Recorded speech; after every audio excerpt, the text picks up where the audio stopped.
Hi hello lovely people. तो अगर आप मेरी वीडियो शुरू से देख रहे हो तो वेलकम बैक, और अगर आप ये मेरी पहली वीडियो देख रहे हो तो I am glad that you are here. तो आप सभी का स्वागत है मेरे चैनल रू होलिक पर। तो आज की जो वीडियो है उसमें मैं बताने वाली हूँ कि अगर आप एक पीएचडी पोजीशन एस्पिरेंट हो तो आप कैसे इजराइल में पीएचडी के लिए अप्लाई कर सकते हो, क्या कुछ प्रोसीजर होता है, क्या रिक्वायरमेंट्स होती है यहाँ पर पीएचडी अप्लाई करने के लिए, पीएचडी में अप्लाई करने के लिए। ठीक है, तो उससे पहले मैं कुछ सवालों के जवाब दे देती हूँ, क्योंकि कुछ लोग मैसेज करते हैं और पूछते हैं कि आप कहाँ से हो, इंडिया में आप कहाँ से हो, और आप इजराइल में क्या कर रहे हो, और आप कितने टाइम से इजराइल में हो, और आप या जॉब कर रहे हो या फिर पढ़ाई कर रहे हो, और आपकी फैमिली कहाँ है, आपकी फैमिली इंडिया में है या आपकी फैमिली भी वहाँ पर है। तो मैं पहले इन सब सवालों के जवाब दे देती हूँ आपको, उसके बाद मैं आपको बताऊंगी कि क्या प्रोसेस है पीएचडी पोजीशन अप्लाई करने के लिए। ओके, तो मेरा नाम है पारुल राठी और मैं इंडिया से हूँ। ठीक है, और इंडिया में मैं हरियाणा स्टेट से हूँ और हरियाणा में मैं हिसार सिटी से हूँ, और जो मेरी फैमिली है वो इंडिया में ही रहती है। मैं यहाँ पर जॉब नहीं कर रही हूँ, मैं यहाँ पर अपनी पढ़ाई कर रही हूँ। तो मेरी जो इससे पहले की पढ़ाई है, मैंने अपनी बैचलर्स मास्टर्स जो है वो इंडिया से ही की है। ये मेरी फर्स्ट डिग्री है जो मैं इंडिया से बाहर से कर रही हूँ। इनफैक्ट ये पहली कंट्री है जो मैंने विजिट की है इंडिया से बाहर। ठीक है, तो मैं यहाँ पर कर रही हूँ पीएचडी इन केमिस्ट्री सब्जेक्ट, और मैं यहाँ पर आई थी लास्ट ईयर 2020 में, जनवरी 2020 में। तो सबसे पहले तो इजराइल का नाम सुनते कि अगर किसी को बताओ कि आप कहाँ से पीएचडी कर रहे हो, अगर मैं बताऊं कि मैं इजराइल से पीएचडी कर रही हूँ, तो बहुत से लोगों को तो नाम सुन के ऐसे हो जाता है, what, Israel, seriously you are in Israel, are you crazy, कुछ लोगों को ये थॉट आता है। और सीरियसली बताऊं तो जब मैंने पहली बार सुना था इजराइल का, मतलब जब मेरी किसी फ्रेंड ने, जब मैं मास्टर्स के सेकेंड ईयर में थी, मेरी किसी फ्रेंड ने मुझे रिकमेंड किया था कि तुम इजराइल में ट्राई करो, वहाँ अप्लाई करो, तो मैं भी थोड़ी ऐसी शॉक हुई थी, या मुझे भी थोड़ा ऐसे हुआ था कि क्या तू कह रही है मैं इसराइल में अप्लाई करूँ, पागल है तू, मैं यहाँ पे दूसरी कंट्रीज का देख रही हूँ और तू मुझे कह रही है कि तू इसराइल में अप्लाई कर ले। क्योंकि ऐसा मैंने इसलिए बोला क्योंकि मुझे पता भी नहीं था इसराइल के बारे में कि वहाँ पे क्या कुछ है, कैसा कंट्री है, कुछ नहीं पता था। बस नाम थोड़ा ऐसे सुना होता है ना न्यूज़ में, तो सुन के ऐसा लगता है कि इसराइल नहीं यार, वहाँ नहीं जाना। इसराइल का ऑप्शन बहुत कम लोगों ने सुना होगा, क्योंकि जो भी हमारे आसपास जो सर्कल होता है, हमारे फ्रेंड्स हैं या फिर जो हमारे सीनियर्स हैं जिनको हम देख रहे हैं जो बाहर जाके अप्लाई कर रहे हैं, मोस्टली सब कहाँ प्रेफर करते हैं, यूएस। सबसे पहले तो यूएस प्रेफर करते हैं, यूएस हो गया, कनाडा हो गया, यूके, ऑस्ट्रेलिया, और फिर यूरोप में जो कुछ कंट्रीज होती हैं यूरोप में, वहाँ पे अप्लाई करते हैं, जैसे जर्मनी वगैरह वहाँ पे। तो इजराइल का नाम बहुत कम लोगों ने सुना होता है कि हाँ इजराइल भी एक ऑप्शन है, हम वहाँ भी जाके अप्लाई कर सकते हैं। तो इसलिए जब मैंने पहली बार सुना तो मैं भी थोड़ा ऐसे ही, मेरा भी ऐसा रिएक्शन था कि इजराइल नहीं, वहाँ पर नहीं जाना मुझे, मैं कहीं और अप्लाई कर रही हूँ, इजराइल तो दूर दूर तक कहीं था ही नहीं दिमाग में। फिर कैसे इजराइल मैंने कैसे अप्लाई किया, कैसे मैं इजराइल में पहुंची, वाई आई चूज इजराइल, ये मैं किसी और दिन किसी और वीडियो में बताऊंगी। अभी आज मैं आपको मेरा जो आज का फोकस है वो इस पॉइंट पर है कि आप में से अगर कोई चाहता है इजराइल में अप्लाई करना, तो उसके लिए क्या क्या आपके पास डॉक्यूमेंट्स होने चाहिए, क्या रिक्वायरमेंट्स होनी चाहिए, और क्या प्रोसीजर है कि आप अप्लाई कर सकते हो। इस चीज़ पे मेरा मेन फोकस है आज बताने का। फर्स्ट चीज़ जो आपको करनी होती है पहली, वो ये होती है कि एक सुपरवाइज़र सिलेक्ट करना। ठीक है, कि आप किस सुपरवाइज़र के अंडर पीएचडी करना चाहते हो, क्या आपका रिसर्च इंटरेस्ट है, वो फाइंड आउट करना। तो ये सबसे पहला पॉइंट है। जैसे यूएस में क्या होता है, वहाँ पे तो एक उनका एप्लीकेशन पोर्टल होता है कि साल में 2 बार एप्लीकेशन निकलती है, फॉल और स्प्रिंग सेमेस्टर में। तो आप वहाँ पे हर यूनिवर्सिटी के लिए आप अप्लाई कर दो। उसके बाद जब आपका वहाँ सिलेक्शन हो जाता है, वहाँ पर जाने के बाद आप वहाँ पे जाने के बाद अपनी लैब सिलेक्ट करते हो कि आप किस लैब में काम करोगे। ठीक है, बट यहाँ पर क्या है कि आप अपने इंडिविजुअल प्रोफेसर्स को कांटेक्ट कर सकते हो। तो आपको इसके लिए क्या करना है कि आप जो भी इंस्टीट्यूट है, पहले तो आप कंट्री का नाम टाइप करके देख लो कि यहाँ पे कौन कौन से प्रीमियर इंस्टीट्यूट हैं। ठीक है, जो आप जिसमें आपका सब्जेक्ट हो। ठीक है, उस इंस्टीट्यूट को देख के फिर उसकी वेबसाइट पर जाओ, और वहाँ पे प्रोफेसर्स की लिस्ट होती है। जैसे मैं केमिस्ट्री में हूँ, तो केमिस्ट्री में भी डिफरेंट ब्रांच होती हैं, ऑर्गेनिक हो गया, इनऑर्गेनिक हो गया, फिजिकल केमिस्ट्री हो गई, तो ऐसे ऐसे इसकी सब ब्रांच होती है। तो ऑर्गेनिक केमिस्ट्री की ब्रांच पे जाओ तो वहाँ पे लिस्ट ऑफ प्रोफेसर्स मिलेगी कि ऑर्गेनिक केमिस्ट्री में कौन कौन से प्रोफेसर्स हैं। तो उन प्रोफेसर की वेबसाइट खोलो और देखो कि उनका जो है रिसर्च बैकग्राउंड क्या है, वो किस चीज़ पे रिसर्च कर रहे हैं, उसके बारे में पढ़ो। फिर देखो कि आपका इस फील्ड में इंटरेस्ट है या नहीं, या फिर या आपने पहले अपने बैचलर्स या मास्टर्स में कोई इंटर्नशिप की हो, मास्टर्स के टाइम पे आपको जो प्रोजेक्ट करना पड़ता है वो किया हो, वो आपका इंटरेस्ट उस इंटरेस्ट से मैच करता हो।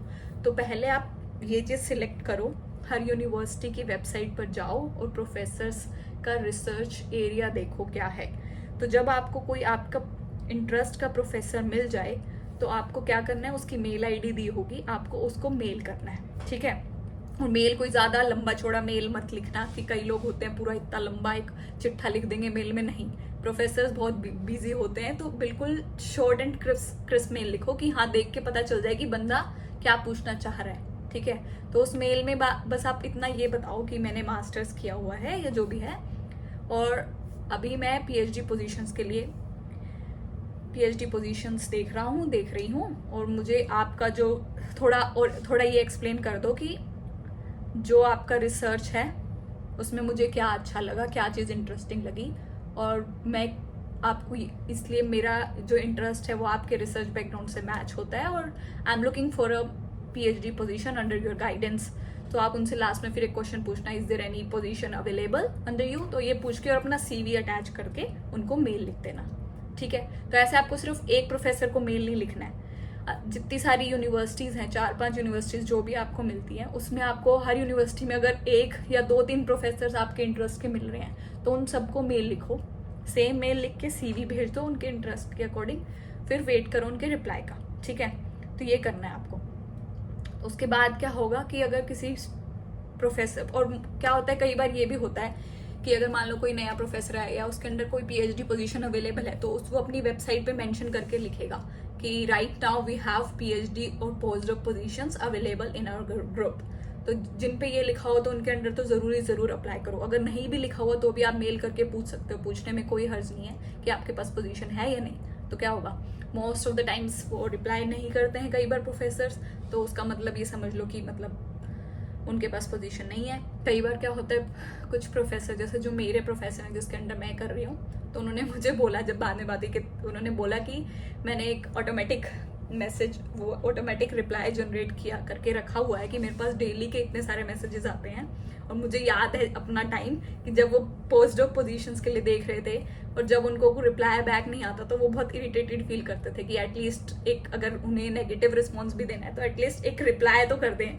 तो इसलिए उनको अपना वो टाइम याद है, इसलिए उन्होंने एक ऑटोमेटिक रिस्पॉन्स रखा हुआ है कि अगर कोई उनसे पूछता है और अगर उनके पास पोजीशन नहीं है तो वो उनको ऑटोमेटिक रिप्लाई भेज देते हैं कि sorry I don't have any position available at this point. तो ये चीज़ मुझे बहुत अच्छी लगी उनकी, क्योंकि ये हम वेट करते रहते हैं कि यार ये रिप्लाई करेगा इससे, और बहुत टाइम उनका रिस्पॉन्स नेगेटिव ही होता है, बट स्टिल उन्होंने रिप्लाई नहीं किया तो हम वेट करते रहते हैं। तो एक भेज दो तो वो चीज़ सही रहती है हमें। तो ऐसे क्या होता है, फिर कई बार तो आपको बहुत सारे मेल्स ऐसे भेजने पड़ेंगे, टाइम लगता है इस चीज़ में, पेशेंट होना पड़ेगा आपको और आपको उम्मीद बनाए रखना पड़ेगा। तो आप डेली के मेल भेजो। मैंने डेली के पता नहीं कितने मेल भेजे होंगे, कम से कम 20, 25, 30, पता नहीं मुझे डेली कितने अलग अलग यूनिवर्सिटीज़ में ऑल ओवर द यूरोप बहुत सारी कंट्रीज़ में भेजे थे।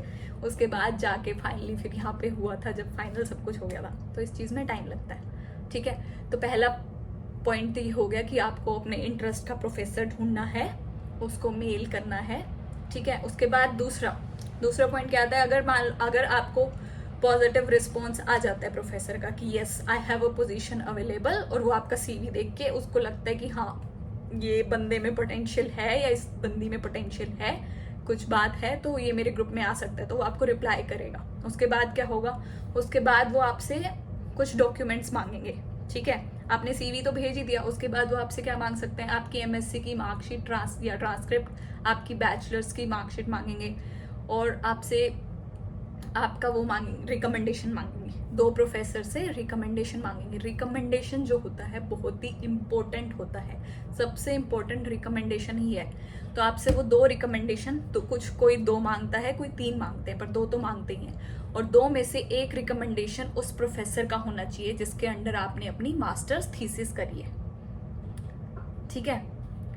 तो उसके बाद ये डॉक्यूमेंट्स वो मांगेंगे। तो आप फिर उसके बाद अपने प्रोफेसर्स को जिसके अंडर आपने अपनी मास्टर्स की पढ़ाई की हो, मास्टर्स में जो आपको जानते हो या बैचलर्स में जानते हो, या कभी कोई आपने कोई किसी के अंडर इंटर्नशिप या प्रोजेक्ट की हो, आप उन प्रोफेसर्स को कांटेक्ट कर सकते हो, उन्हें बोल सकते हो कि यहाँ से मुझे ऐसे पॉजिटिव रिस्पॉन्स आया है, आई नीड योर रिकमेंडेशन। और एक प्रोफेसर वही होना चाहिए जिसके अंडर आपने मास्टर थीसिस की हो। तो ये रिकमेंडेशन लेटर आपको भेजने होते हैं। रिकमेंडेशन बहुत इंपॉर्टेंट होता है क्योंकि जिस फॉरेन यूनिवर्सिटी के प्रोफेसर के अंडर आप अप्लाई कर रहे हो वो आपको नहीं जानता है पर्सनली। और अगर आपने इंडिया में बहुत अच्छे अच्छे एग्जाम्स भी दिए हैं, JRF आपका क्लियर है, गेट क्लियर है, तो उनको इतनी नॉलेज नहीं होती है। मतलब US वगैरह में या और कंट्रीज में फिर भी होगी थोड़ी बहुत, बट बाकी मोस्टली कंट्रीज में उनको इतना नहीं पता होता है कि क्या लेवल है, उस क्या कंपटीशन लेवल है JRF का। गेट का फिर भी पता होता है, पर JRF का इतना नहीं पता होता है। तो उन्हें आइडिया नहीं होता है कि जो ये स्टूडेंट अप्लाई कर रहा है उसका क्या पोटेंशियल है, वो हार्ड वर्किंग भी है या नहीं, वो लैब में सही से अपना इनपुट दे पाएगा या नहीं, या उसको नॉलेज है या नहीं सब्जेक्ट की। तो इसलिए जो रिकमेंडेशन लेटर चाहिए होता है उसके लिए बहुत इंपॉर्टेंट होता है उस प्रोफेसर के लिए। ये उस बात उसको खुद को बिलीव दिलाने के लिए कि हाँ मैं, क्योंकि वो आपका जो प्रोफेसर है वो आपका खर्चा उठाएगा, आपकी जो ट्यूशन फीस है वो पे करेगा, आपको स्कॉलरशिप मिलेगी जो उसके जेब से भी जाएगी और ऑब्वियसली यूनिवर्सिटी से भी जाएगी। तो इसलिए he needs to be sure, he और she needs to be sure कि जिस स्टूडेंट को वो अपने ग्रुप में PhD पोजीशन दे रहा है वो उसके वर्थ इट, ठीक है। तो रिकमेंडेशन लेटर बहुत इंपॉर्टेंट है, आपको 2 या 3 रिकमेंडेशन लेटर चाहिए होंगे। तो रिकमेंडेशन लेटर आप पैसे पहले ही मत बनवा के रख लेना कि हाँ महीनों पहले आपने रिकमेंडेशन लेटर ले लिए, नहीं, क्योंकि उस रिकमेंडेशन लेटर पे जो प्रोफेसर है वो डेट लिखता है। तो जब आपको एक पॉजिटिव रिस्पॉन्स आ जाए किसी प्रोफेसर से, उसके बाद ही आप अपने जो मास्टर्स के या बैचलर्स के प्रोफेसर्स हैं उनको कांटेक्ट करना और उनसे रिकमेंडेशन लेटर मांगना। उसके बाद जो 3rd पॉइंट होता है वो क्या होता है, मास्टर थीसिस, ठीक है। कि इंडिया में ऐसे बहुत सारी यूनिवर्सिटी, बहुत सारे कॉलेजेस, यूनिवर्सिटीज तो नहीं, यूनिवर्सिटी में फिर भी होती हैं, कॉलेजेस होते हैं जहाँ पे PhD थीसिस नहीं कराई, सॉरी मास्टर्स थीसिस नहीं कराई जाती है बच्चों को, ठीक है। तो ये जो थीसिस होती है वो बहुत इंपॉर्टेंट होती है। तो आपके पास मास्टर थीसिस तो होनी चाहिए। अगर आपके पास मास्टर थीसिस नहीं है तो अप्लाई करना मुश्किल हो जाएगा। तो मुझे नहीं लगता कि कोई यूनिवर्सिटी आपको ऐसे एक्सेप्ट करेगी बिना मास्टर थीसिस के। अगर नहीं है तो अगर आपने कोई प्रोजेक्ट किया हो, कोई एक्सपीरियंस हो आपका, मान लो 6 मंथ्स का कोई आपने एक्सपीरियंस मिला हो, आपको काम किया हो, तो वो कंसिडर हो सकता है। मेरे खुद की मास्टर थीसिस के टाइम पे इन्होंने कुछ प्रॉब्लम की थी कि मतलब मेरा जो प्रोजेक्ट, मतलब मेरा मास्टर्स के टाइम पे मैंने IIT रुड़की से मास्टर्स किया है। तो वहाँ पे क्या होता है, सिर्फ लास्ट सेमेस्टर्स में आपको रिसर्च वर्क करना होता है लास्ट सेमेस्टर में। तो एक सेमेस्टर अराउंड 4 मंथ्स आपको लैब में PhD स्टूडेंट्स के साथ अच्छे से काम करना होता है। तो जो मेरी मास्टर्स थीसिस थी वो इतनी ज़्यादा लंबी नहीं थी या इतना ज़्यादा काम नहीं हुआ था उस 4 महीने में, ठीक है। तो यहाँ पर जो स्टूडेंट्स होते हैं वो मास्टर्स के फर्स्ट ईयर से ही मतलब अपने कोर्सेज तो करते हैं, बस साथ साथ लैब में काम करना शुरू कर देते हैं। तो बिल्कुल 2 साल वो पूरे लैब में ही काम करते हैं। तो जो उनकी मास्टर थीसिस होती है ना, वो एक अच्छे लेवल की हो जाती है कि आप खुद सोचो कि मैंने 4 महीने सिर्फ अपने लैब में लगाए हैं अपनी मास्टर्स में, और यहाँ पे बच्चे फर्स्ट ईयर से ही थे। तो 2 साल वो लैब में काम करते हैं, कई तो 2 साल की जगह 2.5 साल भी कर लेते हैं। तो उनकी जो मास्टर थीसिस का लेवल होगा और मेरी जो थीसिस का लेवल होगा, ऑब्वियसली उसमें बहुत डिफरेंस होगा। तो इसलिए जब मैंने अपनी थीसिस यहाँ पे सबमिट करी थी, उनको थीसिस भेजी थी, तो जो सिलेक्शन कमेटी थी तो उन्होंने बोला था कि आपकी थीसिस जो है इतनी ज़्यादा काम नहीं है आपके मास्टर्स में जितना हमारे यहाँ के स्टूडेंट्स करते हैं। तो इसलिए उन्होंने मुझे बोला था कि जब उन्होंने एक कंडीशन लगाई थी कि आपको 1 साल के बाद, PhD के 1 साल के बाद एक रिटन रिपोर्ट देनी होगी कि आपने 1 साल में जो भी काम किया वो सब देना है। वो मेरा सबमिट हो चुका है, मैंने रिटन रिपोर्ट दे दी है and they are happy with it. तो वो काम हो चुका है। तो ये थी, तो that was a little bit strange for me कि आप IIT के स्टूडेंट को ऐसे बोल रहे हो कि आपकी मास्टर थीसिस वो है उस लेवल की नहीं है कि हम क्या करें, 1 सेमेस्टर की होती है। तो इसलिए मास्टर थीसिस जो है वो बहुत इंपॉर्टेंट है। अगर आपने किसी ऐसे कॉलेज से कॉलेज से अपनी मास्टर्स की है जहाँ पे थीसिस नहीं होती है, तो आई एम सॉरी, तो आपके चांसेस ऑलमोस्ट नेग्लेजिबल हैं पीएचडी पोजीशन के लिए। आपको मास्टर थीसिस चाहिए ही चाहिए, नहीं तो फिर आपको कोई रिसर्च एक्सपीरियंस चाहिए ही होगा। तो ये हो गई, रिकमेंडेशन हो गया सबसे इम्पोर्टेंट, मास्टर थीसिस हो गई। तो उसके बाद जब आपका रिकमेंडेशन, फिर क्या आता है कि आपके जो आपने अपनी मास्टर थीसिस भी आप मेल में सेंड कर दोगे उस प्रोफेसर को जिसने आपको पॉजिटिव रिस्पॉन्स दिया है। वो रिकमेंडेशन जो होगा क्या करेगा, या तो आपने जिससे रिकमेंडेशन मांगा है वो आपको मेल में सेंड कर देंगे, फिर आप अपने उस इंटरनेशनल सुपरवाइजर को सेंड कर देना जो आपका वुड बी सुपरवाइजर होगा, या फिर वो डायरेक्टली आपस में कॉन्टेक्ट कर लेंगे। तो उसके बाद जब आपके रिकमेंडेशन लेटर भी चले जाएंगे उस प्रोफेसर के बाद इंटरनेशनल जो प्रोफेसर है उसके पास, तो अगर उनके पास कुछ क्वेश्चंस होंगे तो वो क्या कर सकते हैं, कुछ केसेस में क्या होता है कि वो कांटेक्ट करते हैं आपके इंडियन सुपरवाइजर को, ठीक है, वाया मेल या वाया जूम, जो भी है वो आपस में, वो आपको नहीं पता होता उनकी क्या बात हुई है, जो भी है, तो वो आपस में वो कुछ क्वेश्चंस उनसे पूछेंगे कि श्योर होने के लिए कि हाँ ये बच्चा की सही है, मतलब काम कर लेगा लैब में अच्छे से। आपको क्या लगता है, क्योंकि आपका जो मास्टर्स का सुपरवाइजर होता है उसने आपको 4-5 महीने या 1 साल लगा लो, अगर आपका 2 सेमेस्टर का है, तो उसने देखा होता है कि आप में कितना क्रिएटिव माइंड है, रिसर्च को लेके क्या कुछ पोटेंशियल है, तो इसलिए वो उनसे कुछ क्वेश्चंस पूछेंगे, उसके बाद वो श्योर हो जाएंगे, ठीक है। तो ये हो गया। उसके बाद जब ये सब चीज़ें हो जाएंगी, वो आपके देख लेगा बैचलर्स का क्या स्कोर है, मास्टर का क्या स्कोर है, आपका सीवी क्या है, आपका कैसा रिकमेंडेशन लेटर मिला है, आपकी मास्टर्स की थीसिस क्या है, और अगर आपके पास पब्लिकेशंस हैं तो वो तो बहुत ही अच्छा प्लस पॉइंट है होगा। उसके बाद आपको प्रोफेसर, आपको जैसे मैं अपना बता रही हूँ एक केस में, फिर उसमें वो आपको रिप्लाई करेंगे कि I have seen all your documents, I am happy with the recommendation और whatever all the required documents. उसके बाद वो आपके साथ एक जूम मीटिंग फिक्स करेंगे, ठीक है। तो मेरे साथ क्या होता है, मेरे प्रोफेसर ने ये सब जब उनको मिल गया था उसके बाद उन्होंने एक जूम मीटिंग फिक्स की थी। उसमें उन्होंने बोला था कि एक शॉर्ट इंटरव्यू होगा जिसमें बस वो कुछ क्वेश्चंस पूछेंगे बेसिक केमिस्ट्री के रिलेटेड, कुछ ज़्यादा ऐसे हाई फाई नहीं, बेसिक, और कुछ उनकी रिसर्च से रिलेटेड थोड़ा बहुत। तो मेरा वो इंटरव्यू हुआ था एक जूम पे।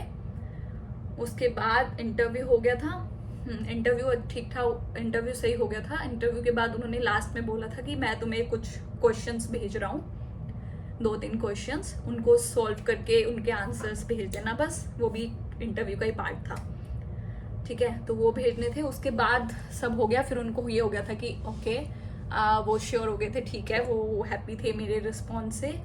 फिर उन्होंने कह दिया था हाँ ठीक है, I will be happy to take you as a student in my lab. तो ये उनकी तरफ से प्रोसेस कंप्लीट हो गया था। अब उसके बाद क्या है, उसके बाद होता है एक सिलेक्शन कमेटी होती है, फिर वो आपको इवेल्युएट करती है। फिर उन्होंने उसके बाद क्या किया, जो कुछ फॉर्म्स थे वो भर के मैंने दे दिए, और जो अपनी मास्टर्स थीसिस थी वो दे दी। और उसके बाद प्रोफेसर जो है वो एक लेटर लिख के देता है, ठीक है। तो यहाँ पे ऐसे अलग अलग चलता है कि आप पहले सिर्फ एक प्रोफेसर चूज करके उससे बात करो, वो अपने पॉइंट पे प्रोफेसर सेटिस्फाई हो जाए कि हाँ ये स्टूडेंट को मैं लेना चाहता हूँ, उसके बाद आप सिलेक्शन कमेटी को अप्रोच करते हो।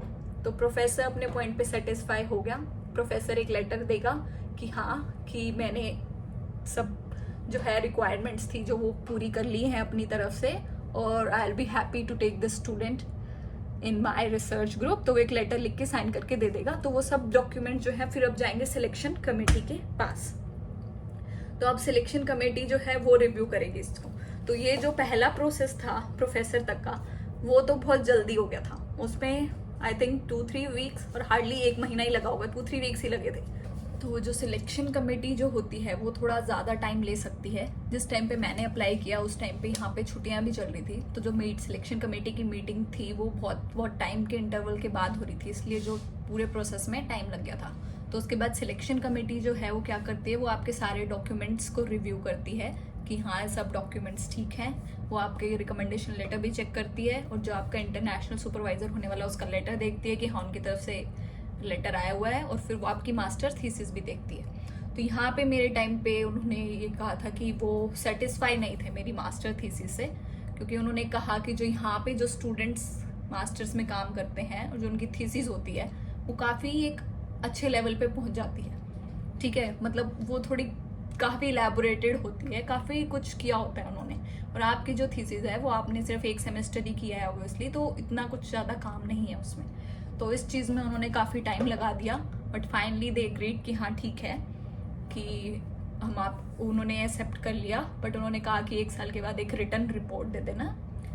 तो ये था, तो उसमें टाइम लग गया था। और बहुत से यूनिवर्सिटीज़ में, जैसे जो टेक्नियन यूनिवर्सिटी है और जो वाइजमैन यूनिवर्सिटी है, वहाँ पे क्या होता है, वहाँ पे जो सिलेक्शन कमेटी होती है, होते हैं 3 या 4 प्रोफेसर्स होते हैं, वो भी इंटरव्यू कंडक्ट करती है एक, ठीक है। तो मेरी यूनिवर्सिटी में मेरा वो इंटरव्यू नहीं हुआ था, मेरा इंटरव्यू सिर्फ मेरे प्रोफेसर ने लिया था, कोई सिलेक्शन कमेटी ने लिया हुआ था। But as far as I know, जो मेरा फ्रेंड टेक्नियन में गया है उसका सिलेक्शन कमेटी ने भी इंटरव्यू लिया था। It's mention on Weizmann and Technion university की जो सिलेक्शन कमेटी जो है वो भी इंटरव्यू ले सकती है। आपका सब्जेक्ट रिलेटेड ही इंटरव्यू होगा कि जिस सब्जेक्ट में आप अप्लाई कर रहे हो, ठीक है। तो ये प्रोसेस होता है। उसके बाद जब सिलेक्शन कमेटी ने भी अपना फाइनल रिस्पॉन्स दे दिया आपको कि हाँ ठीक है हमारी तरफ से येस है, फिर आपके पास आपकी जो ऑफिशियल फॉर्मेलिटीज़ होती हैं वो शुरू हो जाएंगी कि जो आपका पीएचडी में आपको यहाँ पे इनरोल करना होता है, कुछ फॉर्म्स भरने होते हैं, वो सब आपको करना होगा, वो हो जाता है। तो ये पूरा स्टेप बाय स्टेप प्रोसेस होता है। बाद जैसे जीआरई या टॉफिल का वो होता है, जैसे मेरी यूनिवर्सिटी जो है तेल अवीव यूनिवर्सिटी, उसमें कोई रिक्वायर्ड नहीं था जीआरई टॉफिल का, ठीक है, क्योंकि यहाँ इजराइल में जो इनकी फर्स्ट लैंग्वेज है वो इंग्लिश नहीं है। यहाँ पे हिब्रू बोलते हैं मैक्सिमम सब लोग। यूनिवर्सिटी में आती है लोगों को इंग्लिश, बट अगर आप बाहर जाओगे तो उनको इतनी ज़्यादा इंग्लिश नहीं आती है, ठीक है। तो इंग्लिश इनकी फर्स्ट लैंग्वेज नहीं है। मेरी यूनिवर्सिटी में नहीं थी रिक्वायरमेंट, ऑल्दो मेरे पास था जीआरई का स्कोर, टॉफिल भी था, टॉफिल जो एक्सपायर हो गया था, बट जीआरई था मेरे पास, बट इन्होंने नहीं मांगा था। और टेक्नियन यूनिवर्सिटी की साइट पर, टेक्नियन यूनिवर्सिटी में जो है लिखा हुआ है जीआरई और टॉफिल मांगते हैं, बट जो मेरा फ्रेंड आया है उसके पास जीआरई टॉफिल नहीं है। तो प्रोफेसर पे भी डिपेंड करता है। उसने प्रोफेसर से बात की जो उसको ले रहा था अपने अंडर, ठीक है। तो उसने वो हैप्पी था और उसने कहा कि नहीं कोई ज़रूरत नहीं है जीआरई टॉफिल की, तो उसको ने कुछ जीआरई टॉफिल नहीं दिया था, उसका हो गया था ऐसे बिना उसके, ठीक है। तो ज़रूरी नहीं है कि हाँ आपको जीआरई टॉफिल देना ही पड़े। वाइजमैन इंस्टीट्यूट की साइट पर भी मेंशन है जीआरई टॉफिल का, बट वो भी मुझे नहीं लगता कि इतनी ज़्यादा रिक्वायरमेंट होगी। अगर आपकी सारी, और एक और बात, अगर आपकी सारी एजुकेशन, मान लो आपकी बैचलर्स और मास्टर्स का जो मीडियम ऑफ इंस्ट्रक्शन रहा एजुकेशन का वो इंग्लिश में है, तो आप अपनी यूनिवर्सिटी से भी एक लेटर दे सकते हो कि उसमें मेंशन होगा कि जो भी मीडियम इंस्ट्रक्शन था इस through out the period of study वो इंग्लिश था। तो इस सब मतलब ये है कि आप इंग्लिश में अपना सब्जेक्ट पढ़ सकते हो, समझ सकते हो, आपको प्रॉब्लम नहीं होती है। तो आप वो लेटर दोगे तो वो भी काम कर सकता है, इतनी ज़रूरी नहीं है। तो वो आप जब आपको कहीं किसी प्रोफेसर से पॉजिटिव रिस्पॉन्स आ जाए तो उससे आप कंफर्म कर सकते हो। और इन केस अगर देना भी पड़े तो जब पॉजिटिव रिस्पॉन्स आ गया तो फिर आप दे भी सकते हो बाद में, वो आप कंफर्म कर लेना, ठीक है।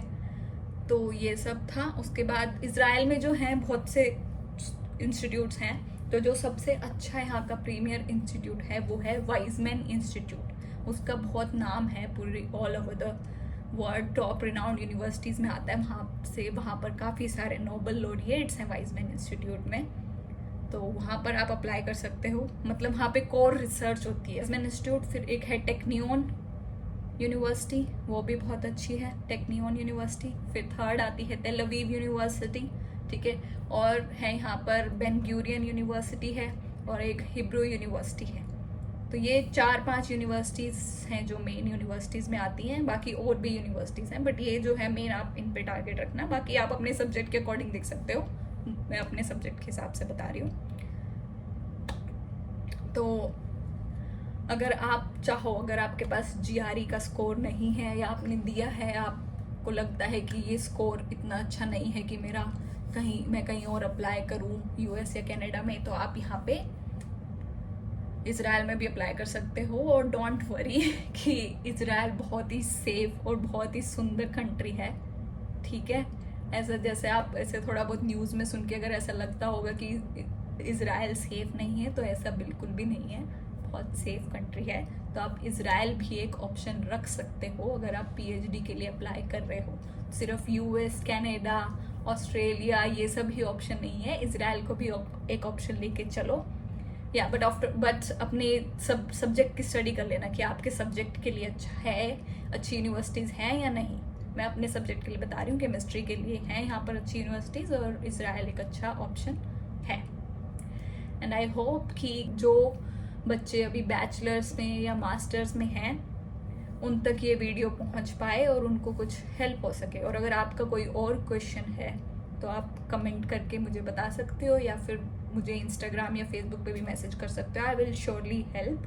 जो भी आपकी अगर क्योरीज होंगी रिलेटेड टू एडमिशन, जितना मुझे पता होगा मैं हेल्प करने की पूरी कोशिश करूँगी, क्योंकि मुझे पता है बहुत प्रॉब्लम होती है। मतलब बहुत प्रॉब्लम तो नहीं, मतलब बहुत क्वेश्चंस होते हैं हमारे दिमाग में जब आप पहली बार इंडिया से बाहर जाकर पढ़ने का सोचते हो। तो बहुत सारे क्वेश्चंस होते हैं आपके माइंड में। तो अगर आपको उन क्वेश्चंस का कोई आंसर करने के लिए मिल जाए तो उससे अच्छी बात क्या होगी। और इजराइल में यहाँ पर जैसे आपको यूएस और बाकी सब कनाडा, बाकी सब कंट्रीज़ में तो बहुत सारे इंडियंस पीएचडी कर रहे हैं। तो वहाँ का आपको यूट्यूब पे बहुत सारा उनके नॉलेज, उससे रिलेटेड इन्फॉर्मेशन भी मिल जाएगी कि कैसे अप्लाई करना है, क्या कुछ प्रोसेस है। बट इजराइल से रिलेटेड बहुत ही 1-2 वीडियोस मिलेंगी मुश्किल से, कि जहाँ पे आपको पता लगे कि क्या प्रोसेस होता है अप्लाई करने का, कैसे आप अप्लाई कर सकते हो। ठीक है, इसलिए मैंने ये वीडियो बनाई है ताकि जिन लोगों को नहीं पता है, ये जो लोग स्ट्रगल कर रहे हैं अप्लाई करने के लिए, उनको ये हेल्प कर सके। So please like this video and share your thoughtful comments what you think about it। कि आपको ऐसी और वीडियोस चाहिए और इन्फॉर्मेटिव वीडियोस चाहिए इजराइल के बारे में या नहीं। और please subscribe to the channel subscribe कर दो यार प्लीज़। और बस इतना ही। I'll see you next week। Okay, ta-ta, bye-bye।